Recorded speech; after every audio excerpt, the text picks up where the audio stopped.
నా పేరు నంబూరు రఘునాథరావు అండి. మా నాన్న పేరు నంబూరు నాగేశ్వరరావు, మా పెద్దనాన్న పేరు నంబూరు చలపతిరావు. వాళ్ళిద్దరు 20 సంవత్సరాలు గ్రామం పదవులు చేసుకున్నారు. బాగానే మంచి పేరు తెచ్చుకున్నారు. ఇప్పుడు రాజధాని అంటే మాకు ఇష్టమే. రాజధాని డెవలప్ కొద్ది మన పొలం రేటు పెరిగిద్దని మేము అనుకున్నాం.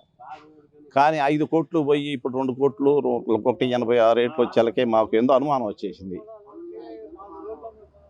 ఆ ప్రాంత 29 గ్రామాలు ఇచ్చారు రాజధానిలో. ఆ గ్రామాల రైతులను కూడా కనుక్కున్నాం. వాళ్ళు పడే బాధలు సామాన్యం కాదు. పార్టీకి అనుకూలంగా ఉండేవాళ్ళేమో ఏమి చెప్పలేదు, పర్లేదులే రాజధాని చేస్తారంటున్నారు.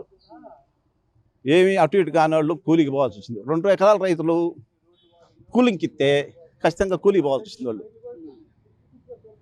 వాళ్ళు ఇచ్చే కౌలు చాట్ల. వాళ్ళ ఇంట్లో ఒక ఆడపిల్ల పెన్షన్, పెద్ద పిల్ల అయితే పెన్షన్కి 2 లక్షలు 3 లక్షలు 4 లక్షల దాకా అవుతున్నాయి. పంచలు ఇవ్వాలనుకుంటే ఒకడు చూసి ఒకడు నీ పిల్లగాడికి పెన్షన్ ఇస్తే 2 లక్షలు అయినప్పుడు నాకు కూడా వాటికన్నా 2,50,000 పెట్టాలని అనుకుంటాడు. కానీ తక్కువ చేయాలని అనుకోవట్లా. పెళ్ళిళ్ళు చేయాలంటే 10 లక్షలు 20 లక్షల కుటుంబాన్ని బట్టి స్తోమతను బట్టి అవుతుంది. అందుకని మా ఊరు ఆ 2 ఎకరాల లోపు వాళ్ళు కూలికి కూడా వచ్చారు. మిరగాయల కోతకు వచ్చారు, పత్తికి వచ్చారు. వాళ్ళు వచ్చితే కావద్దు ఏంటి ఏంది నుంచున్నారని రైతు అంటాడు. వాళ్ళకి ఆ బాధ మాటలు ఆ మాటలకి బాధ వేసి పాపం ఏడిచారు, కళ్ళ నీళ్ళు పెట్టారు. వాళ్ళ చేత మనం మాట అనిపించుకోవాల్సి వచ్చిందే అని.